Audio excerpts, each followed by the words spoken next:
Apple's take, and web search domination. This is MacVoices. Today's MacVoices is supported by MacVoices After Dark. What happens before the show starts and after we sign off? Informative, fun, and completely off-script conversations. That's what. MacVoices After Dark is an exclusive benefit for our Patreon subscribers. Sign up now at patreon.com/MacVoices. Welcome to MacVoices. This is the talk of the Apple community, and I'm Chuck Joyner. Our MacVoices live panel continues our discussion of the tendency of some of Apple's competitors to blame Apple for their woes, everything from search engines to web browsers and beyond. Let's go back and let the panel do the talking. Jim, clarify for me, and I want to make sure we inform people properly. I heard what you said about the subscriptions, about after the first year the percentage drops to 15% take for Apple. Does that have any effect on I guess the volume with Spotify would do business, or is that just more for an app that sells a developer that sells more than $1 million or whatever that magic number is, that what they have to pay drops? The two don't overlap, do they? If they're separate things, yeah. So if a developer is under $1 million, then they can apply. It's not automatic. They have to apply for what's called the small developer program. And so then as long as they're under $1 million, then everything, not just subscriptions, but also just purchases, is 15%. But I'm sure Spotify's way over $1 million, so that doesn't really, have anything to do with them. I figured they were two separate things, because I don't think there's any stack. Like if you're a small developer and you have a subscription, I think it's 15% period, whether it's a renewal or a new one. I don't think it doesn't go down to 7.5% after a year or anything less. It's just 15. Right. The floor is 15%. Yeah. And in some cases, it's 30% for either big developers or so big developer. If somebody comes in and say Microsoft comes in and wants to offer an ABC product, Microsoft is clearly over $1 million. Is $1 million for revenue through the App Store, which I think makes the most sense, but I don't know what the Apple rules are. I'm not sure about that either. I think that is probably what it is, because what Apple's going to require an audit of. But it's an interesting question, because you can imagine a lot of different things. Like, say, well, what if you have a large company that has different divisions that's happen to sell apps and maybe under different developer IDs. How does that work? So I'm sure Apple's got some thing of how this is going to be favorable to them. Yeah, I'm thinking the most favorable thing would be that you track it.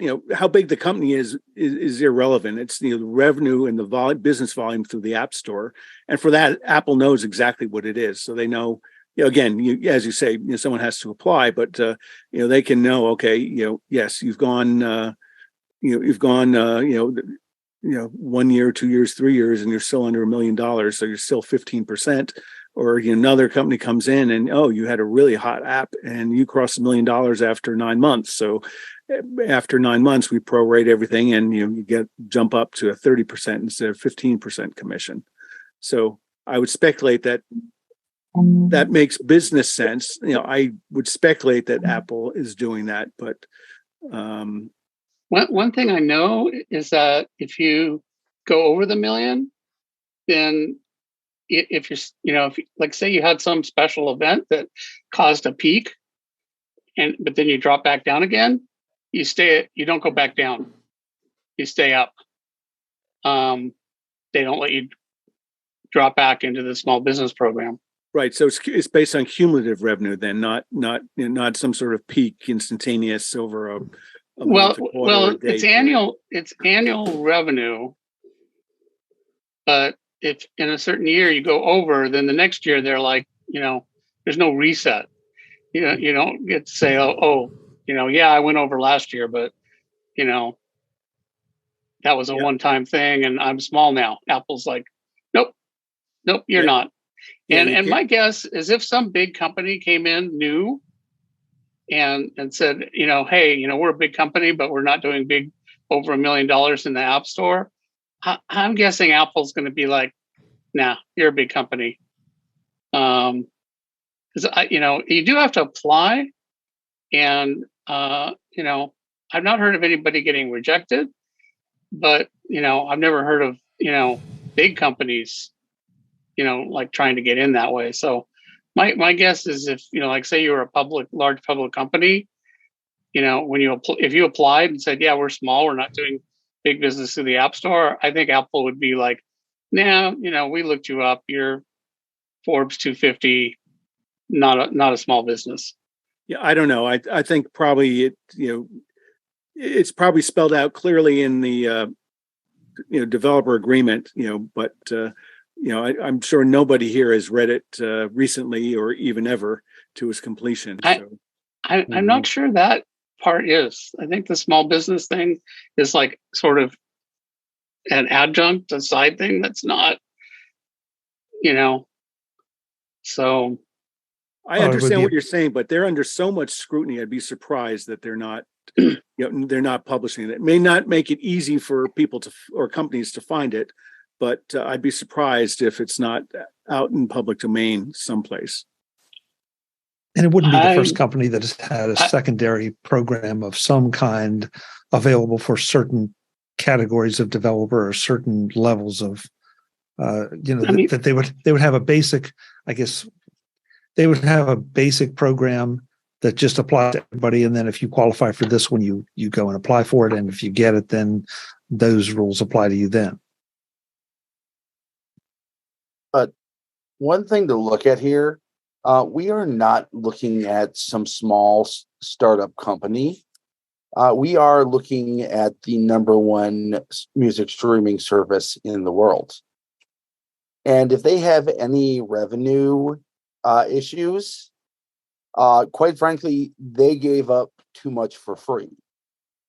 And now they're asking pretty much, instead of trying to cut some kind of deal with Apple, with like similarly large streaming companies like Amazon have done, they're basically saying they should get on Apple and Google's platforms for free.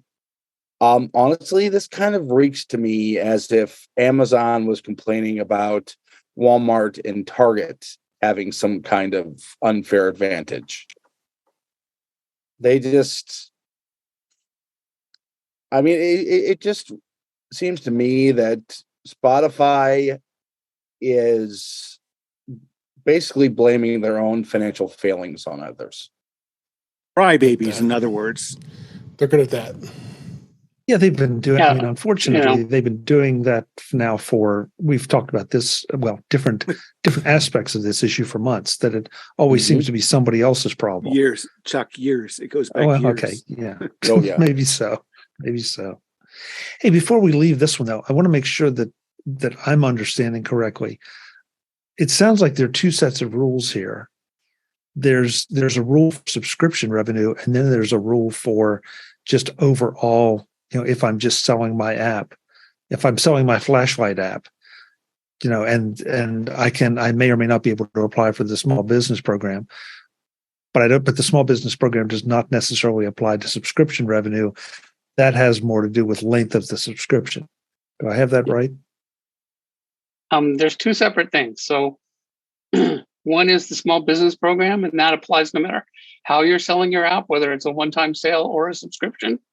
It's just, do you have over 1 million? And, I looked at that link that Brian posted, and according to that, it's, what business does through the App Store.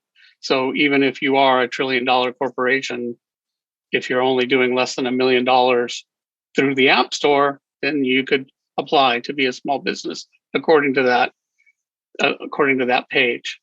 So then Apple has another thing, which for subscriptions, and this doesn't matter what the size of the company is, renewals are 15%. So purchases are 30%. First, initial subscriptions are 30%,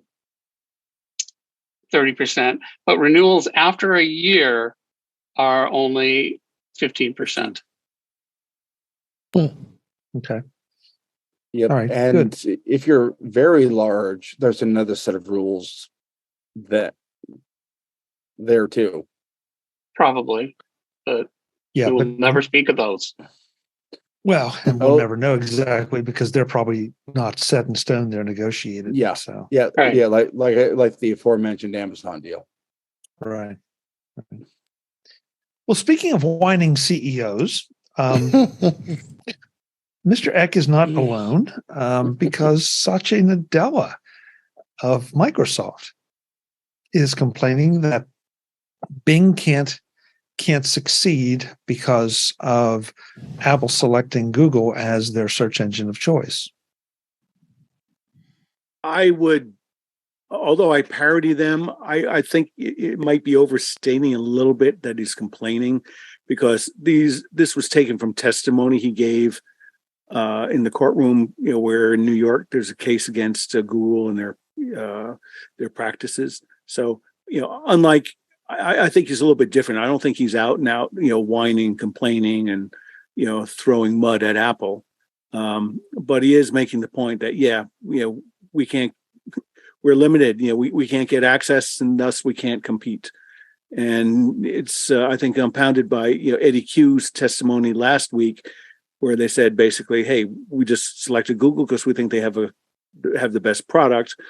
And then there was a little bit of chit chat and scuttlebutt about Apple, about Microsoft wanting to give Apple a whole bunch of money, or give Apple a bunch of money, give them the Bing operation and a bunch of money, and see if Apple could make a go out of that. So there's all sorts of people telling tales. But net result is Apple has Google as the preferred search engine. It's really easy to change if you want to, and Microsoft is trying to compete, with ChatGPT, as a newcomer against Google. So I think Satya's testimony is dated from a specific point in time. I think it was 2018 or 2019. And it's a dynamic world, and things keep on changing. Yeah. Do you know who Google isn't the default search engine on? Microsoft PCs, which have as dominant a market share in the PC space as Apple has in mobile. And it's not so easy to change off of Bing on those operating systems. No, you got to dig. Yet almost everybody does it. I mean, they even built. I mean, I do it every day setting up PCs. They do it every day. You go and you want to switch to Chrome. You're just like, are you sure you want to do this? We got all these great features on Edge, and then I want to do it. Leave me alone. I mean, and Are you sure? Are you sure? Are you really sure? It's insanity. So they got a stranglehold on it, because even though you install another browser, you don't get the option to change it easily. You got to dig to get to it in Windows. I mean, that's no surprise there. So, no, I agree with you 100% on that. It just seems very controlling on that end. Of course, on iOS, you cannot install another web engine. Right, you can make the browser itself default, but it's still going to be using the iOS engine. Right, we're still using WebKit. Yep. Yeah, but if I decide to, I can use Bing as my default search engine if I wanted to. Yes. So yeah, but you can't change. Just mentioned that because Dave used the example of changing from Edge to Chrome. So And the same thing with the search engine. Yeah, in Windows, it's archaic. You got to go knee deep into the browser just to get to, because I can't stand it. although I assume once you've changed to Chrome, then Chrome probably defaults to. You don't have to do anything further to default to. Once Google you switch to search. Chrome, right? Yeah. But there's times I like to use Edge, and I don't want to use Bing. I want to use Google, and you got to dig deep into Edge's settings to get to it. Or you could type google.com. Yeah. Well, but the thing is, you search in the URL bar, and it goes to Bing. So that's what I don't like. I don't know. This just, I guess I hear what you're saying, Mark, and from an objective standpoint, if that's the way they look at it, that's the way they look at it. But David brings up a great point that they have a whole heck of a lot of customers, on Microsoft, and yet, Right. or excuse me, on Windows PCs, and yet, they take that dominant position. And Right. Yes. I can be snarky about it and point out that, gee, let's see, Teams looks suspiciously like what? Oh, yeah, Slack. And a number of their other products look suspiciously like other things, like Windows looks like Mac OS from way back when. And so, there's just this history of, we want to be the big dog, and we'll get there any way we can. And I respect Satya for what he's done with Microsoft. He's done some great things. I agree. But I just, if he's giving testimony, that's fine. And it just, unfortunately, maybe it was the write-ups I saw that were spinning it the way that I'm seeing it, but just felt weird. I would point out, what's the relative market share of Chrome versus Chrome versus Edge? Because I think Chrome is about 70-ish, 75% market share, if I'm not mistaken. And I think, I think Edge and, all the other antiquated, IE browsers, I think maybe have, 20%. And then, you have Safari at, 4, 5, 6%. And then you have the long tail of everybody who's, collectively, 2 or 3%. Yeah. So Microsoft is really holding on to, they're vigorously holding on to a small percentage of, of browser users, and, allow me to be glib, the people who are, either too uncaring or too dumb to switch to Chrome or Firefox instead of using Edge on their PC. Yeah. A lot of people don't see the difference. Yeah. And what really amazes me here is IE had such a huge market share for so long, and they completely lost that market share to Google Chrome for the most part. Instead of saying, Apple could have fixed all their faults, maybe they should be looking at why the customers are choosing another product for search and their browser.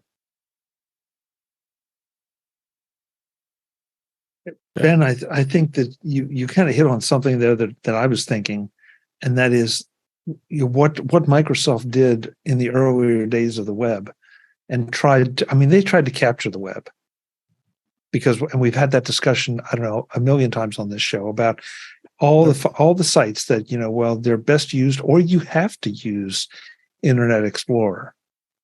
And I feel like that was where things, the classic thing of tightening your grip and things slip through your fingers. Yep. That we may be returning to that with Chrome. But Chrome doesn't seem to be quite as insidious in the same way. I mean, I have yet. Well, we haven't gotten there yet, but I think that's mostly because of iOS. So, I think if it weren't for iOS, there would be a ton of websites that would be Chrome only. But they don't do that because then they won't work on iPhones or iPads. That's a good point. That's a really good point. But a lot of the web development community is itching to, they're like, well, Safari doesn't keep up. It's not, we want to use these features that Chrome has. And, you do see some sites that, don't work as well in anything but Chrome.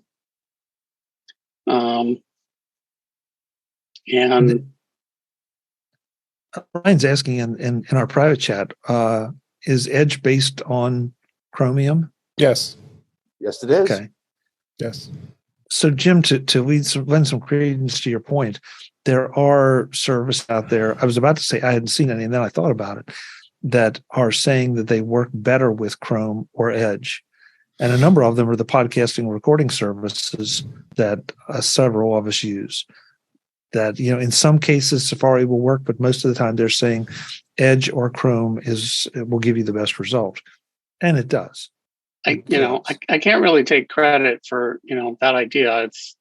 It's a pretty widespread idea that the only thing holding back Chrome from being the new IE is Safari on iOS. And we're on the edge of it anyway. So, that's sort of the flip side of, if Apple is forced to allow real Chrome on their device, iOS devices, that may be the end of the open web. So, Jim, let me dig in and understand and ask a question. So, it seems that Google's a long time talked about open standards, and Apple has done open standards, and yes, maybe they are a little slow on some features coming into Safari, but they seem to be rallying around it. The evil and the original sin of Microsoft and i.e. Internet Explorer was they were coming out with all their proprietary extensions that would deliberately break what the World Wide Web Consortium was doing. So are you aware of instances where Google's actually mucking up Chrome with proprietary extensions that only Chrome has?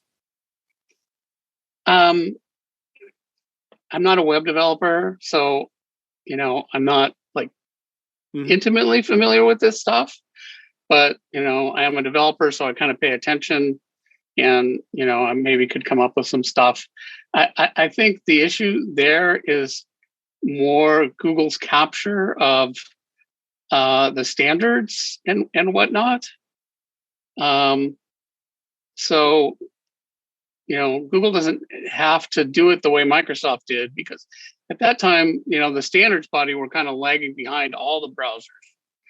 But now, Google is kind of captured those standard bodies and is like, just here's what we want to put in the standards. And so,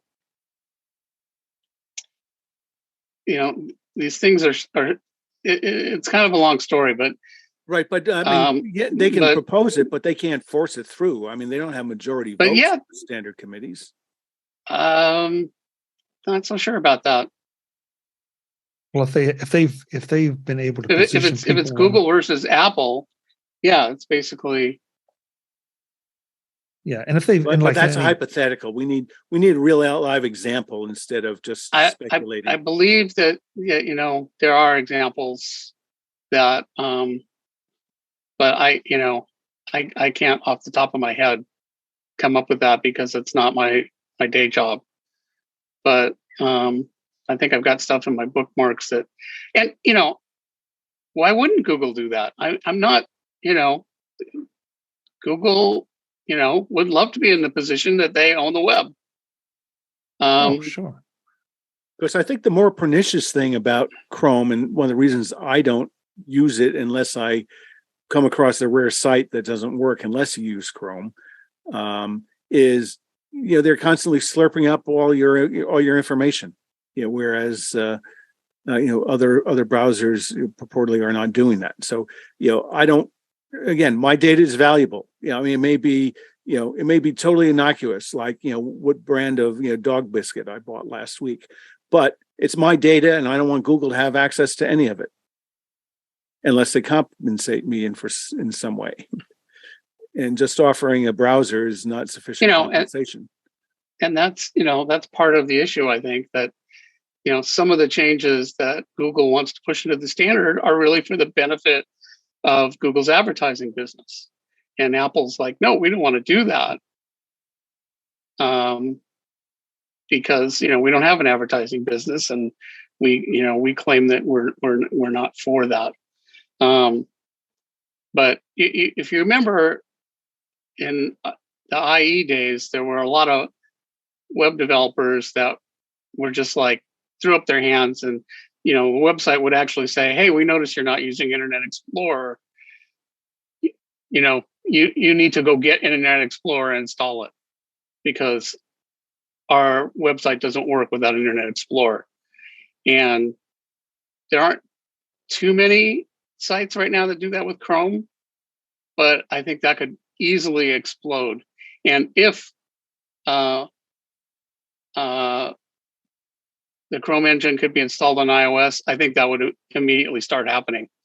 A lot of websites would just be like, just get Chrome. They would just tell the customers. And Google is working on exactly that in advance of the DMA. Oh, of course. I mean, Google will be ready to go with that. Why wouldn't they be? It's not rocket science. Brian just threw in our private chat an article about the questions over Apple developing or having their own search engine developed in-house. And of course, last week we saw a big barrage of things about how, 18 years ago or something, or 8 years ago, Google wanted to sell Bing to Apple, and of course that 20 was years news, ago. but I thought it was just like 3 or 4 years ago. It may have happened multiple times. I don't know. Yeah. But at some point, it's just, they didn't cut a deal and the path not taken. Yeah. And Apple does have their own internal search engine. They just don't use it for the web. And they don't use it for browsers. But they're like crawling. They have web crawlers that are crawling the web. So if they wanted to get into the search engine, but I think that's kind of a separate thing. That'd be like thermonuclear war. I think that's the last thing that Apple wants to do. Because, imagine if Google search and YouTube and Gmail, if they all, said, we're going to go to war with Apple. I don't think, Apple doesn't want that. Not that Apple doesn't have lots of, ammunition, but that would be, probably be, a lot of, losers. Right. With both Google and Apple and all of us. Yeah, exactly. But also, let's not forget that Apple gets a very, very nice chunk of change from Google for in the billions. Yeah, I was going to say, it starts with a B. So they would just to balance out, they'd have to recover that in some way or do without it. And why would you do without it if you are if you have a partner, if you have a really great revenue stream there for basically doing nothing, just saying, okay, I'm going to put your engine in as opposed to somebody else's. I don't see the business case for doing it, especially since Apple can't do what Google does if they're going to maintain their stance on privacy. Well, that's what they'd have to go into the advertising business. Yeah, and or turn the customer into the No. I would challenge that. Because they sell devices, they could subsidize a search engine in a way analogous to which they subsidize maps. They don't need to snoop on your data. They just need to provide better search results. if Google didn't have advertising, they'd have no money to be able to deliver search results. So Apple, if they wanted to, they could do it. I'm not advocating that. I agree with Chuck and and points Jim was making that Apple's better off partnering, but they probably need to maintain some sort of hobby project in the back, in case Google turns vicious again. Isn't Maps monetized through Yelp, which is basically advertising? Mm-hmm. Maybe, I don't know. You mean Apple Maps, Jim, or Google Maps? Yeah, Apple Maps. I do see them and some TripAdvisor and things like that in the reviews. But they're also starting to do like their own reviews as well. Yeah, I haven't seen that, Jim. I'm not saying it's not. I just haven't seen it.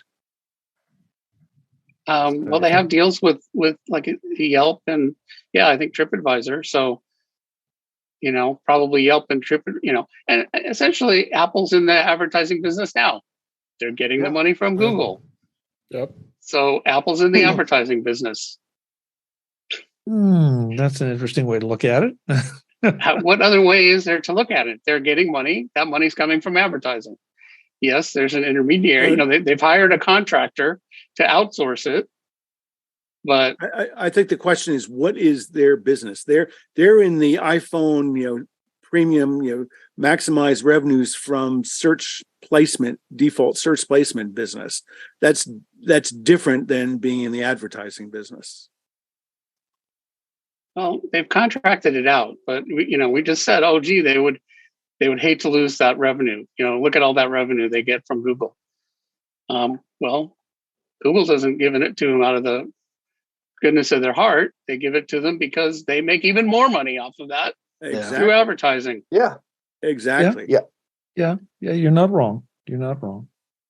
Yeah, and I mean, the other thing that's kind of telling here is Google does have their own mobile operating system, but they're willing to give this much money to Apple to basically compete with that operating system. It kind of shows you where Google is probably making most of their money. Sure. Interesting point. Well, I think Android was originally a defensive move on Google's part because they were afraid of an Apple monopoly that could freeze them out. Mm-hmm. Right. And that never came to pass, but we had a dozen years or so of bad blood and competition. Well, it never came to pass because Google poured huge amount of resources into Android. What if they'd never done that?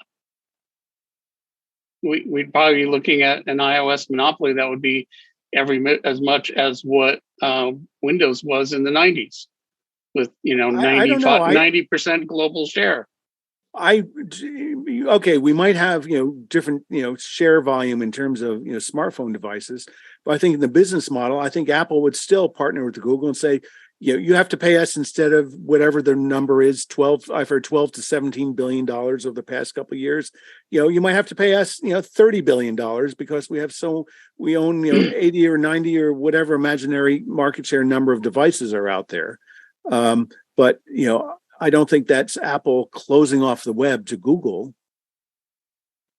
But in that world, Apple could have at some point been like, yeah, why don't we just take this for ourselves? Well, that's a hypothetical. I'd rather. Yeah, that's. But I think that's what Google looked at and said, we need to head this off with the pass, and that's why they did Android. So and I think that turned out to be a great investment. No matter how much money they made on it, it did work. Apple did not get 100% own of mobile. This MacVoices Live panel isn't finished with whining CEOs yet. We look at one more Apple competitor who's blaming Apple for their problems, and then we discuss Apple maybe getting into broadcasting Formula One racing. That's next time on MacVoices. I'm Chuck Joyner. Thanks for watching. Visit MacVoices.com for show notes and to connect with Chuck on social media. Get involved in our Facebook group or like our Facebook page, and get more out of your Apple tech with MacVoices magazine, free on Flipboard and on the web.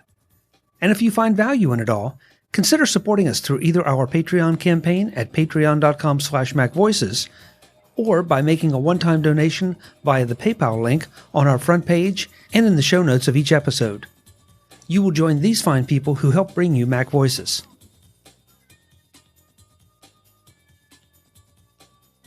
Advertising handled by Backbeat Media at backbeatmedia.com.